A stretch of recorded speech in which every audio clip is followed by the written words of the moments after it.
Welcome to phase 6, brother. Most men come into this phase because they want more money and more freedom, less pressure, more control, and more options. Basically, a feeling that life is moving forward. That makes a lot of sense. Money is one of the most practical levers we have in life. When income goes up, financial stress often goes down. And when you have more options, life can feel easier. But if financial freedom was simply about working harder, a lot more men would already be free. So this lesson is about how financial freedom is actually created, not just as a fluffy idea, but as a mechanism you can apply in your own life. Let's start with a basic reality most men are never taught. Money is not created by effort alone. Large-scale income data from OECD countries show a very clear pattern. The majority of people see their income rise early in their careers and then plateau even when their effort remains high or increase. Across professions, income growth slows dramatically once a role or business model reaches its structural ceiling. But that ceiling only exists because effort always operates inside a structure. You can work harder inside the same structure for years without fundamentally changing your outcome. That's why most people can roughly predict what they will earn 5 or 10 years from now, even if they're ambitious and disciplined. Financial freedom begins when you take away that ceiling, and that's not done by effort. They are removed by changing how value is created and delivered. There are only a few ways income grows beyond the ceiling. One is increasing the value of your product. Another is changing the system that you deliver your value through. And a third is owning something that continuously produces income without requiring your constant presence. This is not ideology, it's economics, and supported across entrepreneurship research and wealth data. Salary data consistently shows that income tied directly to hours remains capped, even at high levels. In contrast, ownership income, equity-based compensation, and scalable business income grow disproportionately over time. This is the central distinction made popular in the book Rich Dad, Poor Dad, which has a core insight that holds a strong truth. People who build assets separate their income from their time. An asset is not a buzzword. It is simply something that produces value repeatedly after the initial work is done. When income depends entirely on your presence, your time is the product. When income continues without you showing up, you have created leverage. This is, however, where many men get confused. They hear assets and think only of real estate or the stock market. Those are assets, but they are far from the only ones. An asset can be a business that does not depend on you personally. It can be a product that sells without your direct involvement. It can be a service that has been systemized. It can be ownership in a company. The common factor is that value is no longer limited by your hours. This is what leverage actually means. Using something other than your own time to multiply the result of your effort. Research on income growth over the last decades show that the strongest gains have gone to people who combine specific knowledge with leverage. Not generic skills, not effort alone, but knowledge that is rare, hard to replace, and applied through systems that scale. This idea becomes clear when you look at entrepreneurship data and income distribution curves. Or to put it very clearly, if your income stops when you stop, your freedom will always be limited. Financial freedom begins when what you build can continue generating value without you being there. And there's another hard truth men often underestimate. Income growth without disciplined decision-making does not lead to freedom. It leads to instability. Long-term studies of entrepreneurs and investors show that most financial failure does not come from lack of opportunity.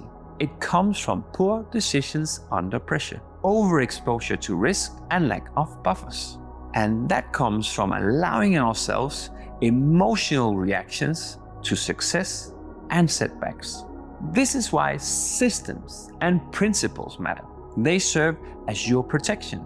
Ray Dalio's book, Principles, Life and Work, confirms this. His research into decision-making and economic cycles show that outcomes are driven less by intelligence and more by whether decisions are made consistently, with clear rules around risk and exposure. Men who build wealth over time do not rely on motivation. They rely on structure and discipline, because repeating small gains over time is what makes money grow. That's compounding, or in other words, when money starts making more money. Now let's address another misconception.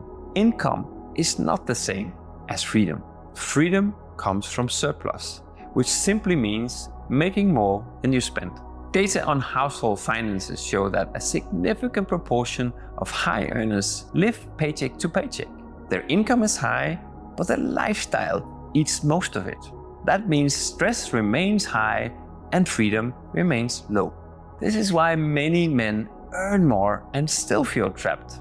Research on long-term wealth accumulation shows that financial independence is created when surplus is consistently converted into productive assets over long time horizons. Not through timing or complexity, but through consistency, like building a house brick by brick. This is also the core message of the book, The Simple Path to Wealth, which draws on decades of market data. The conclusion is in no way fancy, but very clear. Low-cost investing, long time horizons, and emotional discipline outperform almost everything else. This is boring, and that is precisely why it works. And speaking of what you might call boring, large studies summarized in The Millionaire Next Door show that most millionaires do not live flashy lives. They avoid lifestyle inflation, prioritize ownership, and build quietly over time. They buy freedom first. Men who try to look wealthy before they are free often lock themselves into higher costs and higher pressure. Men who actually build wealth tend to be extremely clear on this. Not because they're restrictive, because they value autonomy more than appearance. They don't ask, can I afford this? But what does this cost me in life? Finally, there's also a mindset component worth addressing briefly. Not in the sense of manifestation or positive thinking, but in the sense of directions and persistence. This is a key message in the book Think and Grow Rich. Wealth building is a long game. It requires clarity of direction and the ability to stay in the game through uncertainty without consistently changing course. Men who behave reactively rarely build anything that compounds, so a strong mindset is key. Let's put all of this together in 6 clear steps.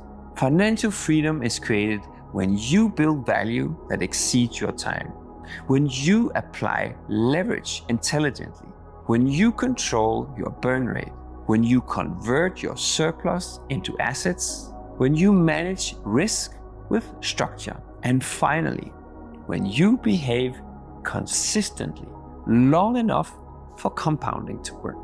Those steps put together is the mechanism that create financial freedom. If you understand this, you will also understand why most men never reach financial freedom. It's not because they lack intelligence or discipline, but because they were never taught how money actually works. But now you know. In the next lesson, we'll look at what money can and cannot do, so you don't expect it to fix problems it can't, and don't end up trapped in the constant money chase, even if you succeed. We will also revert to the topics we've touched on in this lesson to get more depth. But right now, you need to go to the challenges for this important lesson so you can start designing your path towards financial freedom.